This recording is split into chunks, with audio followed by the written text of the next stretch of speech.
this is the first process. We're going to take a flat sheet, it's M390, so that's the whole sheet that we can cut out with the wire to get the profiles of the blade. So here's the sheet. So John is going to start up the wire, and then we're going to cut the profiles out now.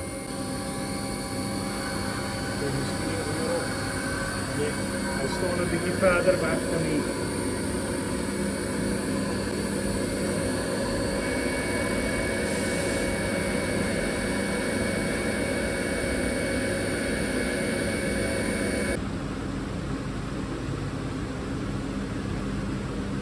So the first blade has been cut, and so we just want to take it out and measure it and make sure everything is on spec.